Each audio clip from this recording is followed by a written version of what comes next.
What is up, Titan Nation? What is up? It is Friday afternoon and 3 o'clock Eastern Time, 2 p.m. Central. Let's see, it'd be 6 p.m. No, 12 p.m. Mountain Time or Pacific Time, whatever they call it out there in California. I think that's Pacific Time. So thank you guys for tuning in. I know I don't usually do day shows. So pretty excited about this one. And we got a good show lined up for you guys. We got the 615 podcast on today, Lee Hillis, and he's got a little thing set up for us, basically breaking down the Tim Kelly thing and more detail than you probably have known about Tim Kelly, which is cool because we're going to kind of get the inside scoop on Tim Kelly and what he's all about. Also, we're going to kind of go through, Vrabel winning the Coach of the Year, a lot of the other Player of the Year, offensive MVP, Defensive Rookie of the Year, all that type of stuff. I'm going to kind of go through that stuff to begin with. Let's get it rolling. Thank you guys who are in the chat already. Please like and subscribe. Please share this show on Twitter or on Facebook or wherever you're at. Tell your friends, your family, your grandmother, and all of them that we are live right now. If they're Titans fans, to come join us. We'd much appreciate their participation. And I appreciate all you guys that have been following me since day one. Let's roll the intro, and then we'll bring Lee in. Let's go. Oh, how y'all doing? This is Jalen Fly, a.k.a. the Mountain Mover. Make sure y'all follow my movement. But in the meantime, check us out. I need y'all to like and subscribe because this is Titans Rossi. Oh, let's go.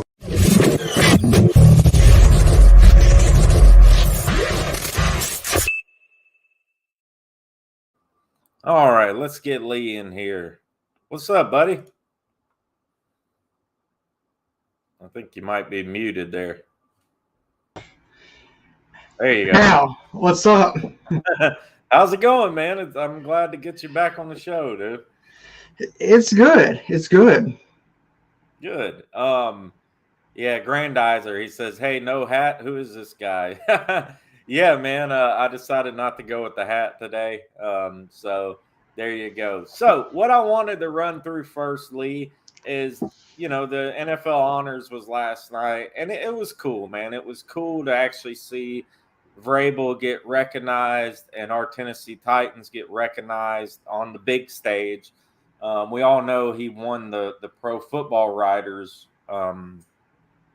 one, but this is, the AP Honors is the biggest awards out there. That's who does the MVP voting, all that stuff. Our friend, our mutual friend, Teresa Walker, was there at the awards show. So anyways, I kind of wanted to play. I'll just go ahead and play that video of Vrabel receiving the award last night. And the 2021 AP Coach of the Year is, my fingers got too much grease on them. Mike Vrabel. What up, Coach?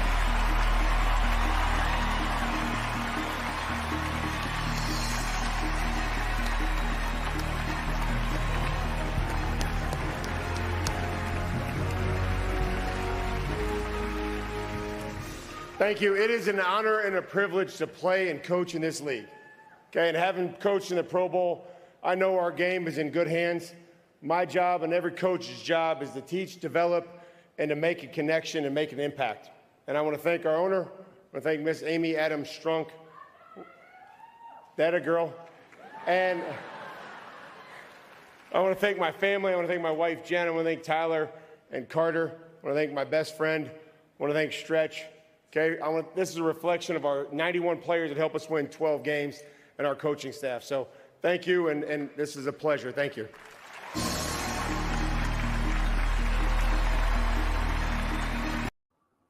So if you notice in that video, you heard somebody yell, and that was Stephanie, the Tennessee Titans Fan of the Year, and she got to go to that event, and that was her yelling. And so it's been on Twitter today. She posted it.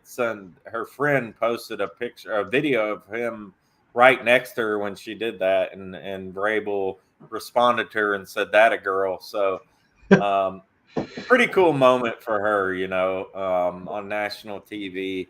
Kind of wanted to go through. Let's see here. I got some stuff here. So Mike Vrabel, 2021 season, number one seed for the first time since 2008. NFL record 8 wins versus teams with a winning record. That is an impressive stat. NFL record for that. NFL record 91 different players used this season. Derrick Henry missed final 9 regular season games.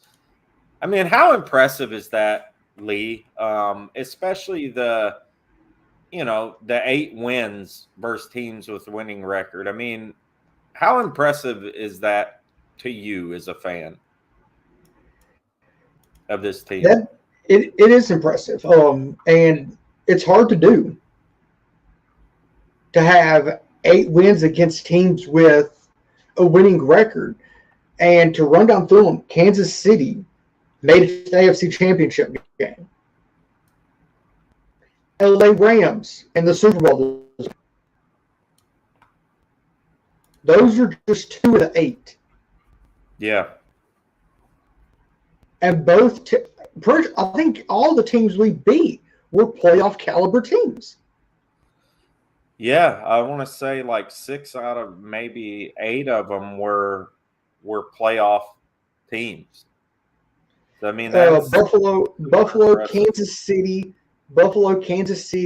LA, Pittsburgh,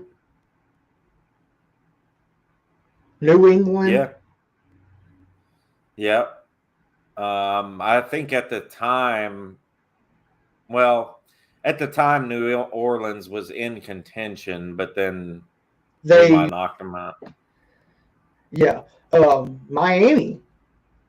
Miami, they were in contention. Actually, if Miami would have beat us and, they won their last game, they would have been in the playoffs. So San Francisco. Yep, San Francisco, who almost went to the Super Bowl.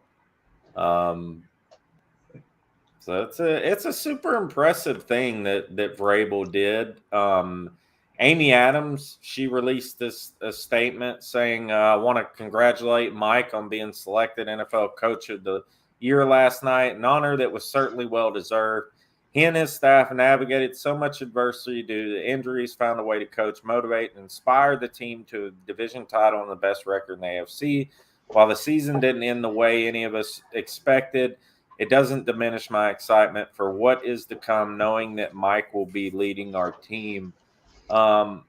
It's just really cool that, we have an owner like Amy, considering she's the only female owner in the league.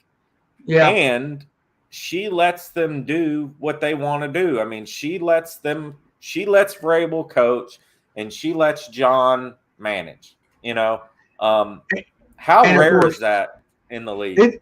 It's very rare to, of course, have the only female owner in the NFL. And then to have a GM that's had, as I don't think you pointed out, 6 straight winning seasons. Yeah. That's hard to do. To have 6 straight winning seasons and a head coach who's had 3 straight.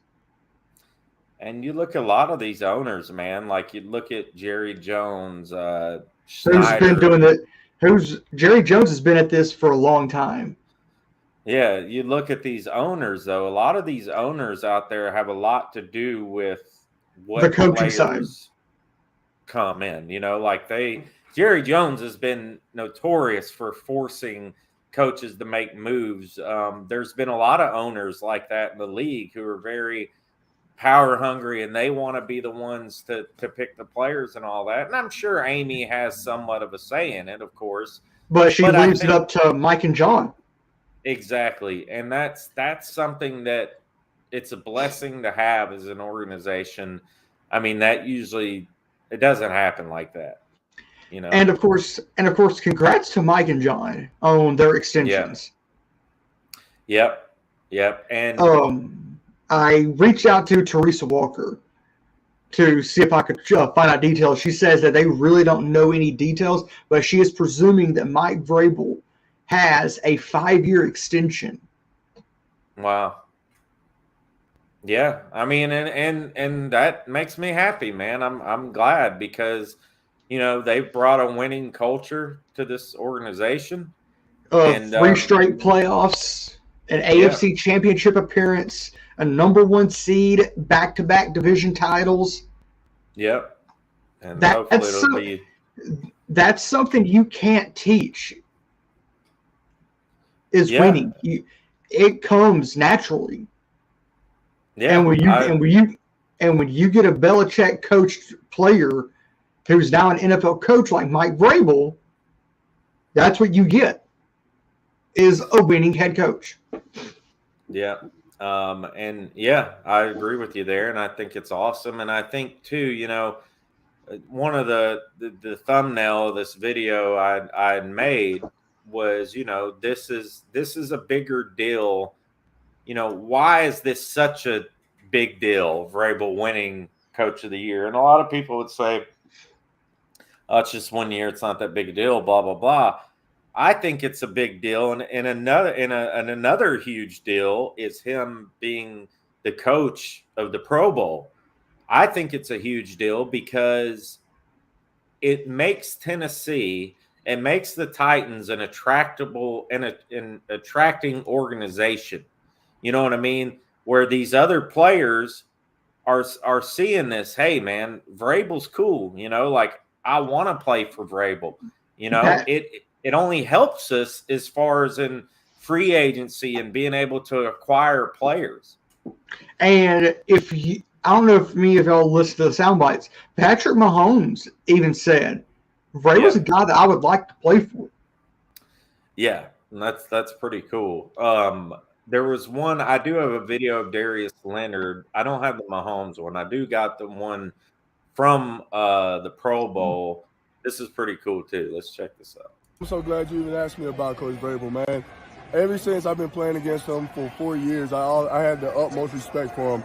And it wasn't not even how he coached. It was more so how he talked to his players, you know, how he interact with his guys. When his guys on the turf hurt, you know, he's the first one out there to check up on him. And that's as a player, that's what you want to see from a coach. And then now being out here with him, you know, seeing how he carried himself, seeing how he, you know, have fun with his guys. You know, I have nothing but respect for Coach Vrabel, man, and he's a hell of a coach, and that's why they have the success that they have over there in Tennessee. So there you go. There's Darius Leonard, the maniac himself, praising Vrabel, and it gets me excited because before Vrabel got here, we weren't one of those teams where players like Julio Jones would want to come play for the Titans. We weren't an attractive team until he got here. No, exactly. And I put out something last night on Facebook. I said, as long as we have Mike Vrabel, the Titans always have a shot at the Super Bowl. Yeah. It doesn't matter who your quarterback is. As long as you have a coach like Mike Vrabel that's willing to put the team ahead of what he wants, that's how I see Mike Vrabel. You will have a chance. Yeah. As long as you were winning there in December and January and you get hot at the right time, you're always going to be in the mix. Yeah, I think you're right there. Let's get to some of these other awards, and let me know in the chat what y'all think. If you got like somebody else you thought you should have won these particular awards that were given out last night. Let me find them here. So the comeback player of the year was given to Joe Burrow. Doesn't surprise me there. He was injured last year. I'd say it was a deserving award. I say there's one other person that could have gotten it, It's Dak Prescott. Yeah. He was on an MVP type season when he got hurt. Yeah, I agree with that. And in the chat, let me know if y'all think if there's anybody else who could have won the Comeback Player of the Year award. Let us know in the chat. Defensive Rookie of the Year, Micah Parsons, which him and who's the other guy that played cornerback? White. Trayvon Diggs, yeah. So Trayvon Diggs could have easily won it as two, and crazy they play on the same team. Right? Team. Yeah. But Micah Parsons, I feel like he is what's the word I'm looking for? He's a threat for many years to come. Yeah, definitely. I definitely think so. He's an awesome player, man. I would love to have him. Offensive Rookie of the Year, Jamar Chase. I'm not going to argue. Yeah, you can't argue with that. I mean, the guy had 1,500 yards. You see what he's done in the playoffs. This guy is the real deal, and I don't see anybody else who would come close to. No, nobody else can top him. Actually, you could make an argument. You could make an argument for Mac Jones. Yeah, you could. You could make an argument for Mac Jones, but I just think Jamar Chase was overall skill. It's Jamar Chase all day. Yeah. Cooper Kupp, Offensive Player of the Year. 1,900 yards receiving. You cannot argue that. He had the triple crown: number 1 in yards, number 1 in receptions, and number 1 in touchdowns. Yeah, he was a special player this year for sure. Defensive Player of the Year, T.J. Watt, 22 and a half sacks. Tied for number 1 all time in the season with Michael Strahan. Yeah, so, I mean, I think it's deserving. And of course, that being the first award, it was special. Why? Because his own brother, J.J. Watt, gave it to him. Yeah, that was cool. I saw that. And so next we're going to get to probably the most controversial award that's given out every year. Because now it's basically, and the host did some song in the opening and made a joke about, how they always give it to QBs. But basically they should just call it the QB award now because that's all they give it to anymore. Which T.J. Watt or Cooper Kupp could have probably been deserving of this as well. I would have gave it to Cooper Kupp. Yeah, I said that on Twitter. A lot of people disagreed with me. I can see why Aaron Rodgers got it. I mean, he had a heck of a year. He only threw 4 interceptions the whole year. I think that Tom Brady was second in votes. Tom Brady, Pat Mahomes was in there. Yep. But they gave it to Aaron Rodgers. I was gonna say Tom Brady deserved it. He threw for over 5,300 yards this year. Yeah, I thought Tom Brady he had a heck of a year too. But I mean, I think it was kind of this year wasn't the only really standout player as far as just the crazy explosive stats was probably Cooper Kupp on offense. Oh, yeah. I mean, you didn't really have one of those type of, somebody throwing 45, 50 touchdowns this year. You didn't have like that crazy explosive type of player that just stood out above everybody else. So I guess it could have went anyway. But let's go back to Coach of the Year because I have the results right here. Okay. It wasn't even close. Yeah, I saw that. Yeah. Mike Vrabel had 25 votes. Matt LaFleur had 8. I saw that, and that's awesome that he won in a landslide. And then you have Bill Belichick with 1. But the guy that came in third, I think it was incredible that he even got votes, and it was the interim head coach from the Raiders. Yeah, he got some votes. And of course, Zach Taylor came in fourth with 2. I honestly thought they were gonna give it to Zach Taylor. Like I was just like, man, Vrabel's gonna get screwed, and they're gonna give it to Zach Taylor. Yeah, but Vrabel deserved it. All these guys deserved it. Yeah, I think so too. I think But I feel like Vrabel had the better season out of all the coaches. And they vote before the season's over, so I mean, I think votes have to be in by like midnight on the day of the last game. And Eric asks, she says, I agree, 615 podcast, as long as Vrabel's Titans coach have a chance. I believe it won't be long until Titans win a Super Bowl, maybe next season. And thank you guys. Thank you guys for who's in the chat right now. I know it's not a typical live time for my show, but I thank you guys for showing up. Let's get to some of these comments real quick before we move on to kind of the next part. Shane Loki says, hi, Rossi. Titan Pratt. Bryce is in the house. Eric Ash has been here. He was even here a little earlier. Stephen Crocio, what's up, man? He says, let's do this. The Power Hour is in the building. He says, Devin Hester not getting in the Hall of Fame is a major slap in the face for football. I agree with that. Devin Hester was incredible. He deserved to be in there. I think Andre Johnson even deserved to be in there. Yeah.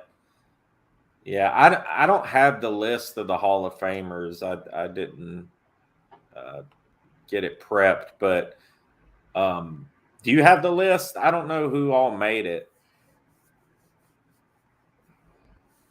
I'm not sure. I'd have to look it up. But yeah, I mean, it's a shame that Devin Hester didn't make it. I mean, that guy was a generational talent. He really was awesome. Of course, everybody that was slated to get in, Devin Hester fell short. Torrey Holt played with the Rams in the greatest show on turf. Fell short. Andre Johnson and DeMarcus Ware all fell short. Tony Baselli, tackle from the Jaguars, made it. Huh. Cliff Branch, wide receiver from the Raiders, made it. Leroy Butler from the Packers made it. Art McNally, he was an NFL official and NFL supervisor of officials, made it. Sam Mills, who was a linebacker for the Saints and the Panthers, made it. Richard Seymour made it. I remember him. Dick Vermeil won the Super Bowl with the Rams, made it. Against us. Bryant Young from the Niners made it. And that's your Hall of Fame class. Huh. Interesting. That's crazy. Hester didn't make it, though, out of all people, and Torrey Holt, really. I think Torrey Holt should have been in there with Dick Vermeil. Yeah, definitely. Torrey Holt was awesome. To put both of those guys in there together would have been incredible. Yeah, for sure. So let's kind of get into this. You've done a lot of preparation on this with the Tim Kelly hiring. And I'm very curious to see what you got here. I've kind of gone through your slide a little bit that you made. So yeah, let's kind of get into this, man, and kind of tell everybody what you've done in your research, and we'll put it on the screen. And basically, Lee made this, and this is Who is Tim Kelly? So kind of tell me what you did for your research. And So I went and looked. Of course, I listened to some other people just to see what their thoughts were. And of course, the first slide after the title is his coaching history. He was a general assistant at Illinois Wesleyan in 08-09, Missouri State as a defensive coordinator in 2010, at Minnesota State Moorhead. Ball State was his first big D1 job as a general assistant. The one that really stands out to me, Penn State in 2012-2013 as a graduate assistant.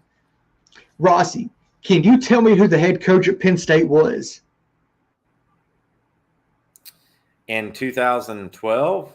Yes. I mean, if Paterno wasn't still there, Paterno was still there, right? I don't think so. Huh. It was Bill O'Brien. Oh, wow. So he was a graduate assistant under Bill O'Brien. 2014, Bill O'Brien came over to Houston, brought Kelly with him, made him an offensive quality control coach. Houston in 2016 he was still the quality control coach, but he also became the assistant offensive line coach. 17, 18, became tight ends coach. Offensive coordinator. Funny thing is, 2019, Tim Kelly was not calling the plays. Bill O'Brien was. Yeah. And they had the top 10 they had a top 10 rushing offense in 2019. Wow. They won the division at 10-6. And then 2020, he took over play calling. And you're going to see here in a minute with the stats from the 2019 season and then rolling over into 2020, 2021. And so, of course, you see 2020, he also became the quarterback's coach outside of being the offensive coordinator.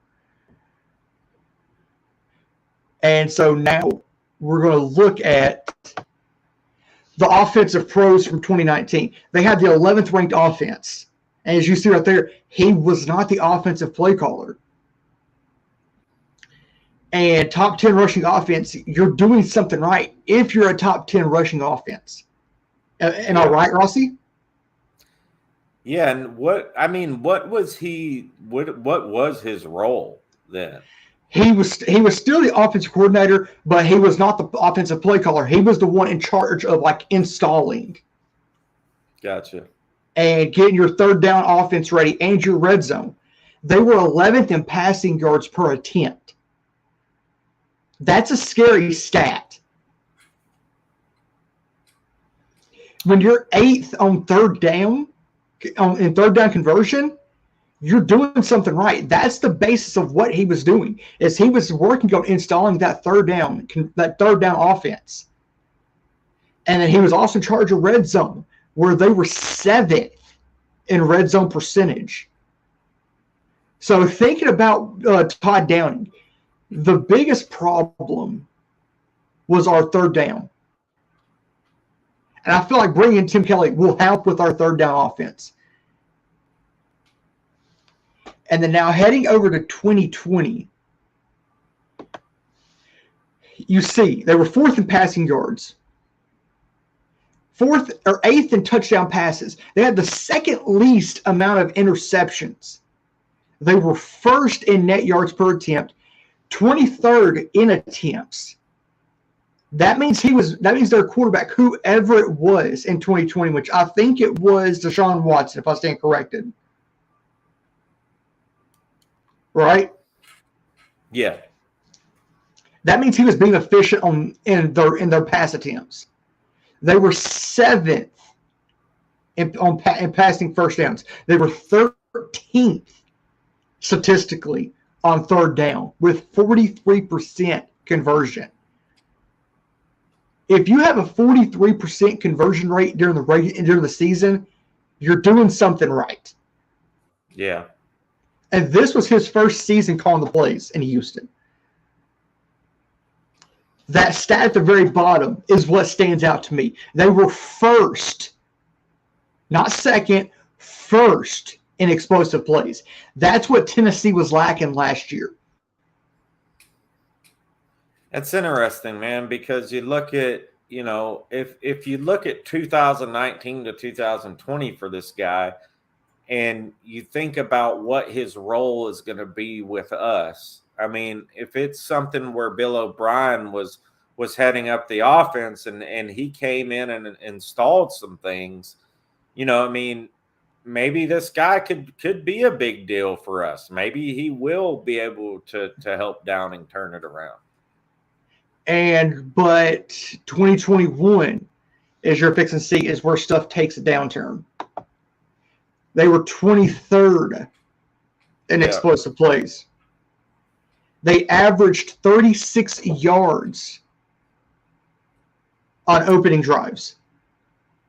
And they didn't have Watson either, so that's going to make a huge difference. Believe it or not, and in the next slide I'm going to go after this, the Titans only had 16 yards averaged on opening drives.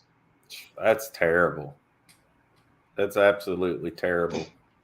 And if you're fixing to see what the difference is between him and Todd Downing, the Titans only had three offensive scoring drives on opening drives in 2021. One of those was a field goal. One. Tim Kelly, on the other hand, had 6 offensive scoring drives to open a game this season. This should be a big help to Todd Downing. I feel like if he knows that Tim Kelly's right there, this should motivate him to be more efficient in his play calling. Yeah. But we're fixing to see, because with every pro, there's always a con. The offensive cons in 2021, they were 31st in rushing yards, 31st in rushing attempts. They gave up 50 sacks. That's one of the big cons to Tim Kelly. He's right there in the back of your mind, telling Todd Downing, if you screw up, I'm right here. Yeah.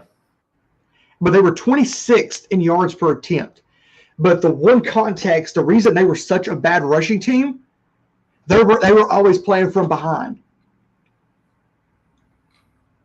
That's the reason in 2020 they were such a good passing team.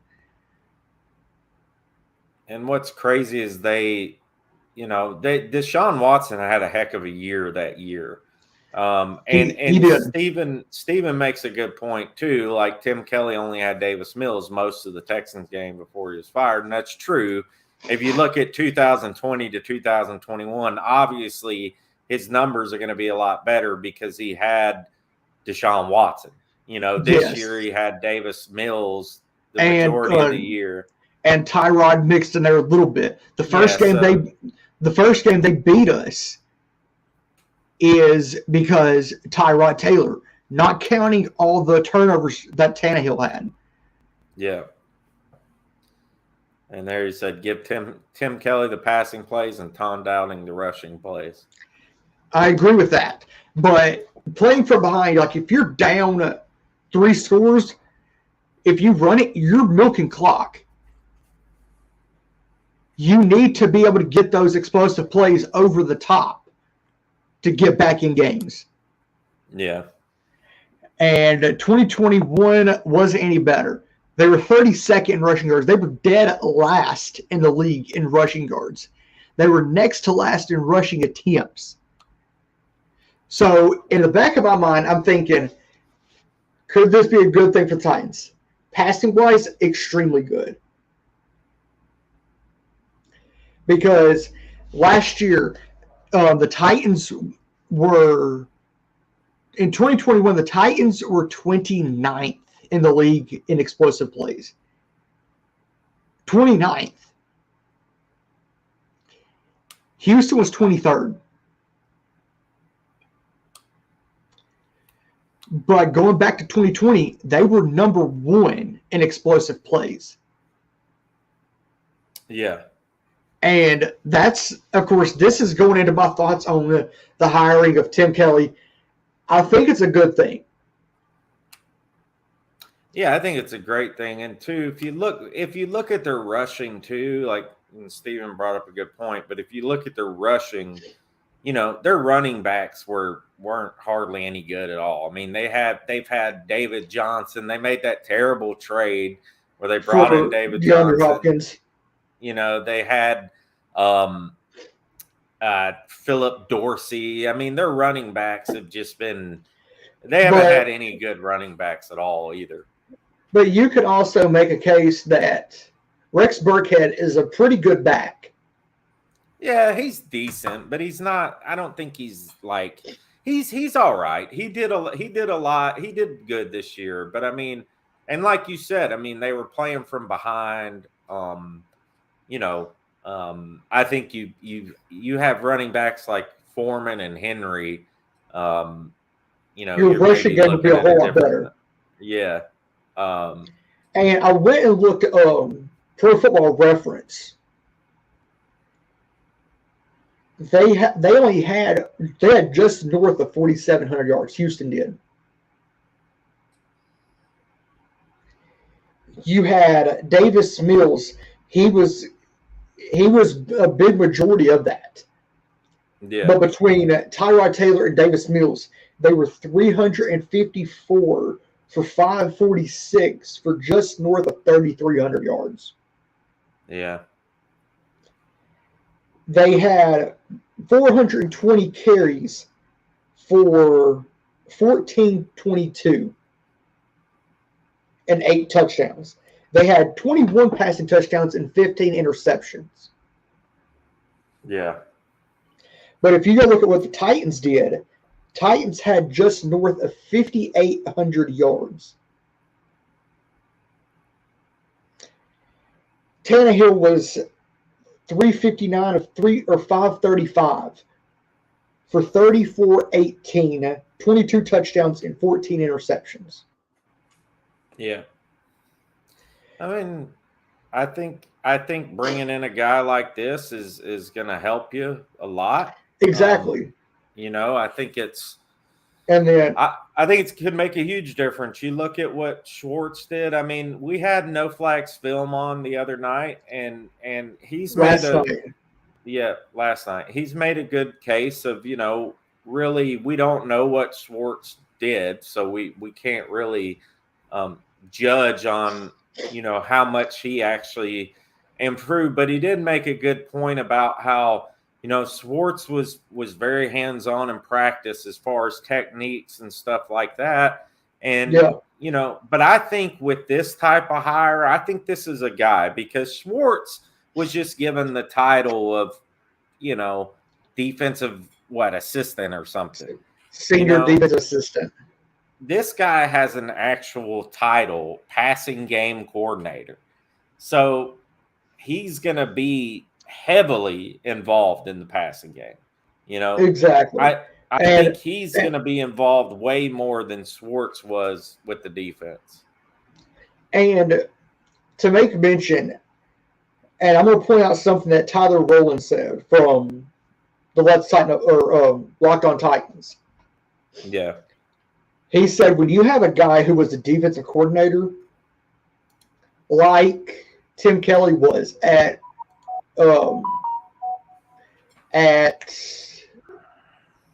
Minnesota State, Moorhead. When you have a guy that was a defense coordinator like that, it could help you big time from an offensive standpoint. Yeah. Yeah, I agree, man. I'm excited about what he can do. I'm really excited about what he can do. I'm excited about what he can do with Tannehill.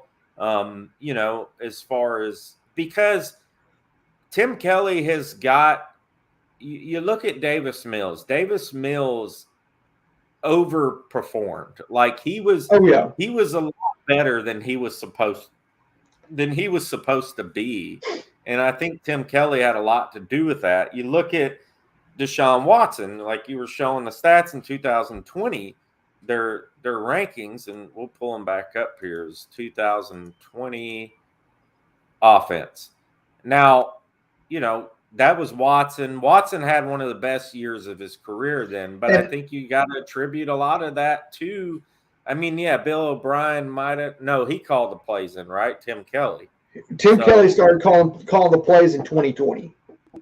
So you got to give a lot of props to Tim Kelly and Deshaun Watson's success. So hopefully he can come in and do something. And if you look back at that Week 18 matchup, the Titans-Texans Week 18 matchup, we were in the locker room up 20. Yeah. And it was all thanks to Tim Kelly. They clawed back into that thing. He made the adjustments at halftime. Yeah. Well, this is exciting. And thank you so much for doing that, man. That's such an in-depth thing you did. That's awesome. And I'm sure a lot of people haven't seen something like that. So, share that on your show as well and all that. That's pretty cool that you did that. I appreciate that. Let's see here. So I'm going to start wrapping it up. Man, I appreciate you coming on today and the knowledge that you have. Let the people know where they can find you and what you got coming up here. Yeah, you can find me on Twitter at podcast615, on Instagram at _615 podcast, and on Spotify you can search the 615 podcast, or you can search Lee Hillis on Spotify. And I got a lot of great things coming up. April is going to be probably the busiest month for me. It's a lot of draft coverage. And I will be dropping one episode a day throughout the month of April, except for Monday and Wednesdays, I'll be doing 2, and one of them will actually be a live stream.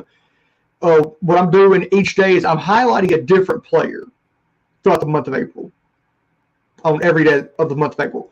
But on the live streams, I will actually highlighting a specific position group. Awesome, man. I can't wait to see you highlight. Are you going to highlight Trey McBride? I've got him in the tight ends. With the tight ends, which that's the first category I'm hitting, is tight end. Awesome, man. I'm excited to see him.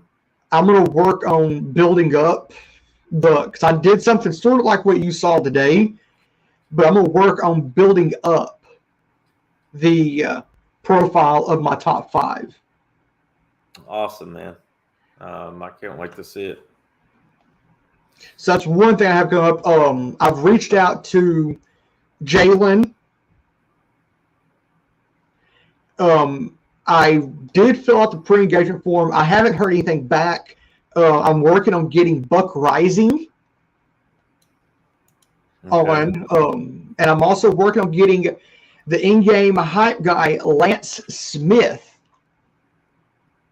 on for an episode.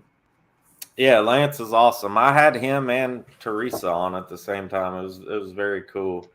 And that wasn't planned. I was just going to have Teresa on, and Lance messaged me. Like, I had messaged him like 3 months prior.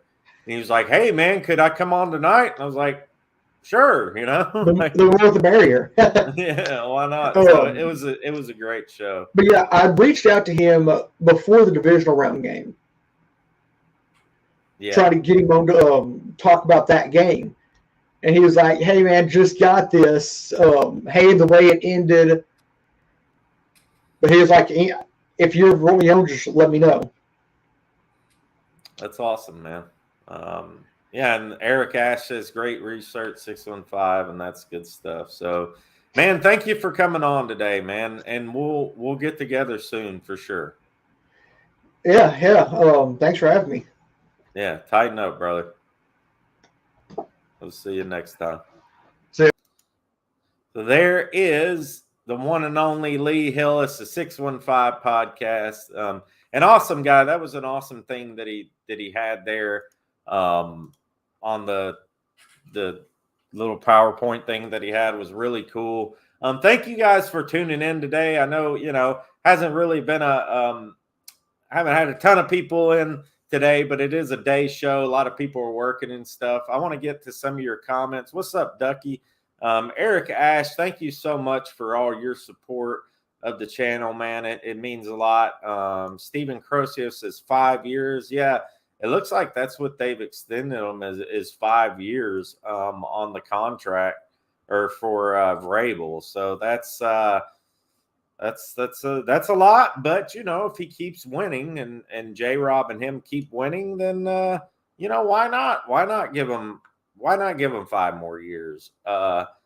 Eric says know a lot more about Tim Kelly than I did before. I did too. So thank you, Lee, for that. That's really cool. Titans Ross, you have great shows. Thank you, brother. I appreciate that. I put a lot of work into it, and I try to bring you guys good quality content. And this channel is a part of the Titan Upload Network. And we appreciate all your support. Titans for Life just joined. You see Spicy Curry there. Sauce Monster is also an honorary member. Sin City Titan is a member. So we're trying to grow this thing out, and it means a lot. Y'all support. I know Titan Upload will be having a Super Bowl preview show, I think. I'll be having another type of Super Bowl preview show. So, I'm interested to see what this Super Bowl is going to be like. I hope it's a good game. I hope it's not like a crap game. I think with both of these teams that it is going to be a good game. I don't think it's going to be a blowout by any means on either side. I do hope the Bengals lose. I just don't want them seeing them win because they beat us, and I'm still super salty. So I would love to see the Bengals lose in the most excruciating and terrible way possible, and see their fans go home and cry. Just because I was at that Titans-Bengals game.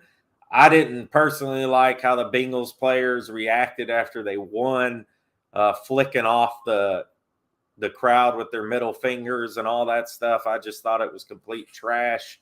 I didn't like how Quentin Spain was disrespecting Jeffrey Simmons. I didn't like Eli Apple and all his crap. It's like, I get it. You want to talk smack and all that and be all that, but there's a way to do it, and there's a tactful way to do it. And, flicking off an opposing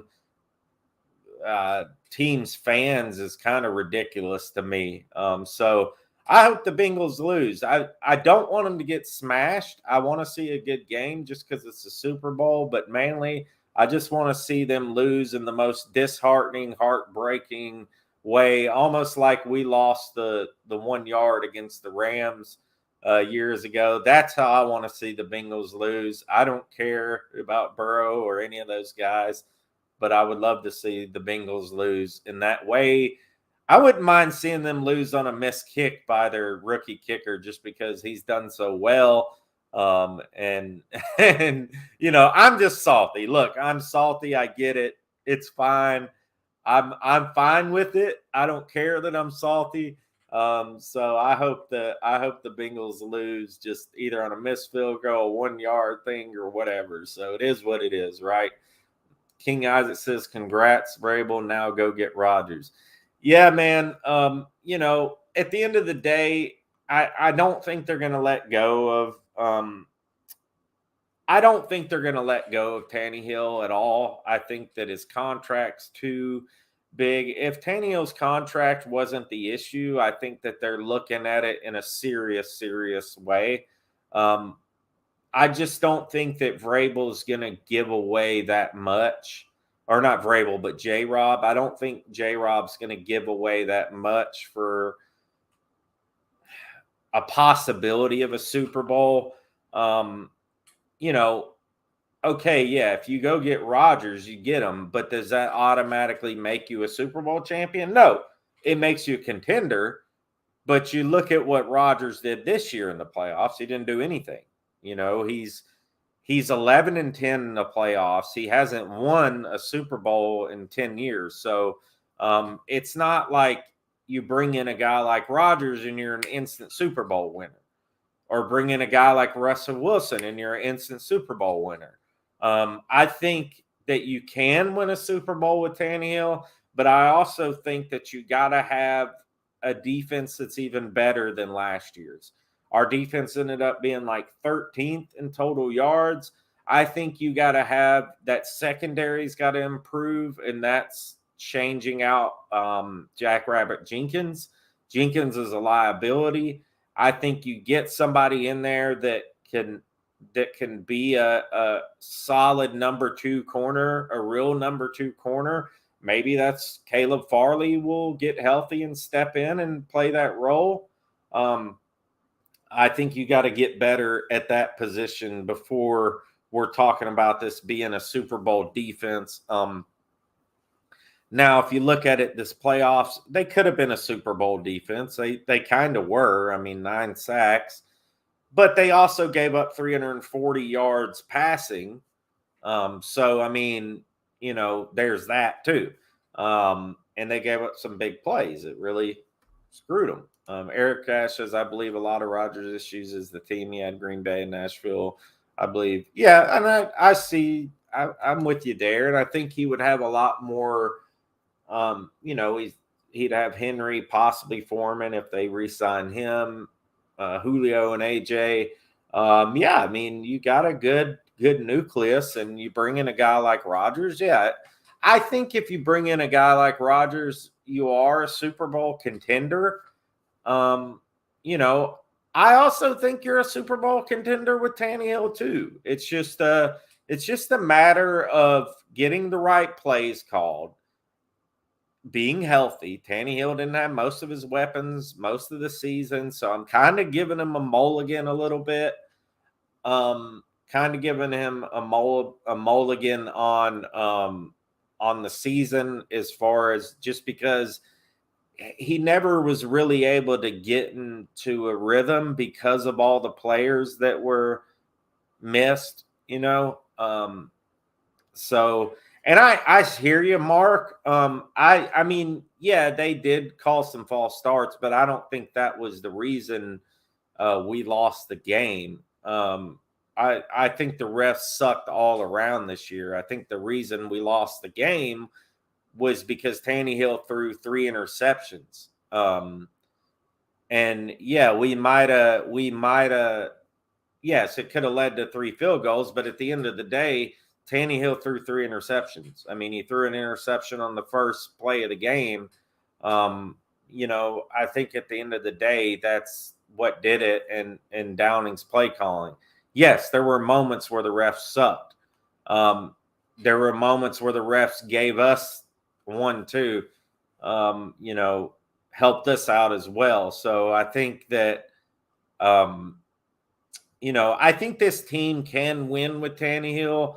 I think he needs the right coach. I think if Arthur Smith was leading that offense this year, we're talking about a different outcome in that playoff game against the Bengals.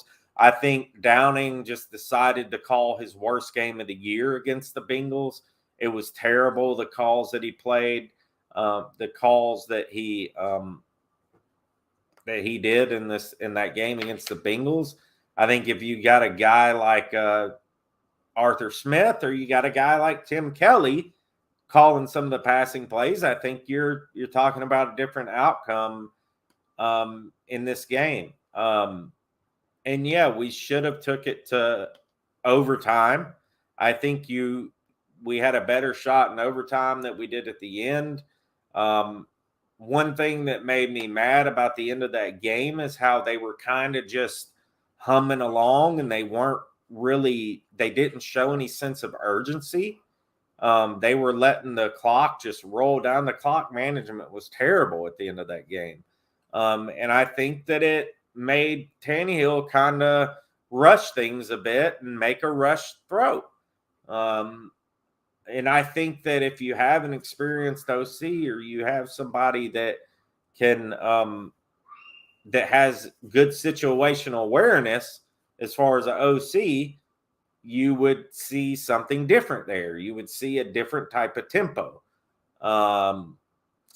So anyways, we're going to start wrapping it up, guys. Thank you so much for tuning in today. You guys absolutely rock. Y'all been awesome all season. Please tighten up that like button for us. If you haven't yet, hit the like button before you leave here today. Just back out of the chat real quick. Boom, hit the like for me. That would be great. This video will probably get demonetized because I played some videos earlier of Vrabel and it had the big ABC logo on there. So it's going to get demonetized. But, hey, you know, it is what it is. I just want to bring a good show to you guys, and I like to give you guys things to look at and videos and stuff. So that's all right. So also, if you guys can, Titans for Life was on here last night. James Wheeler, his house burnt down right before the divisional. You know, the insurance is helping out some, but they're not helping out with all their possessions and things like that. So if you guys can go to his GoFundMe link, it's in the description of this video. Anything that you can help, $1, a quarter, you know, $5, $10, whatever, will go straight to James, and it will help him out, you know, at least buy possessions and stuff like that, because they literally lost everything, clothes, computers, everything they lost. So if you guys, and shout out to Mason Kinsey and the Kinseys, they're helping them out too, getting them some clothes from the Titans organization. James lost all his Titans memorabilia and everything like that. So you guys, if you can, just go to James's GoFundMe. It's in the link in the description. And you know, give him a shout out there, and go follow his YouTube as well. Thank you guys for your support of the Titan Upload Network. We got a lot of stuff planned. We got some big things planned for the network. Me and Mark from Titan Upload, we've been talking back and forth, trying to get some new things set up. We're about to get a podcast set up that we're going to do once a week. I know we're going to try and get some pretty exciting guests on that podcast. So we'll let you guys know when that is out and about and rocking and rolling, let you know how to find that. Congratulations again to our head football coach, Mike Vrabel. Numberwood seed for the first time since 2008. NFL record with 8 wins against teams with a winning record. NFL record, 91 different players used this season. Derrick Henry missed 9 regular season games due to the foot injury. That's pretty impressive, man. I just think that's super impressive. So congratulations to our head football coach who has signed an extension. That's not easy to get. The AP Honors Coach of the Year is not an easy thing to get. And I think that's something we should be proud of. If you look at this team, if you go back and look at this team, guys, you had Tannehill 2 years ago winning the Comeback Player of the Year, which Joe Burrow won this year. Last year, you had Derrick Henry winning the Offensive Player of the Year. And then this year, you had Vrabel winning Coach of the Year. So the past 3 years, we have won one of those awards. And let that sink in, man. I mean, that's something that's pretty awesome that that's happened. You know what I mean? So the last 3 years, we have won an award. You know what I'm saying? That's crazy to think. First, it was Tanny, Comeback Player of the Year. Second was Henry, Offensive Player of the Year. Third year in a row, Vrabel, Coach of the Year. So that's pretty crazy. What's up, TA? How's it going, man? I hope you're doing good, man. I hope the baby's doing good. Y'all go follow TA, man. Go follow Titan Anderson, one of the best in the business in the Titans YouTube world. And, you know, much love to him and his family. TA's my dude, so shout out to you, brother. SM Ducky, what's up, Ducky? Ducky's my dude too, so shout out to you. Shout out to Mark Jones for showing up as well. Like I said, we usually don't do daytime shows, but I had some stuff to do tonight and wanted to get one in today and bring you guys a show. So there you go, guys. You know, we appreciate you guys. Thank you from the Titan Upload Network. You guys really rock, man. Y'all have been killing it all season for me. We're up over 1,100 subscribers. So we're going to try and keep growing, man, and just keep plugging away. So, with that said, tighten up, guys. We're going to get on out of here. Like I said, I appreciate you guys. And, we might be able to get in a show before the Super Bowl. If not, I know Tighten Upload will be bringing you guys something. So tighten up that like button. Let's go. And I will see you guys later.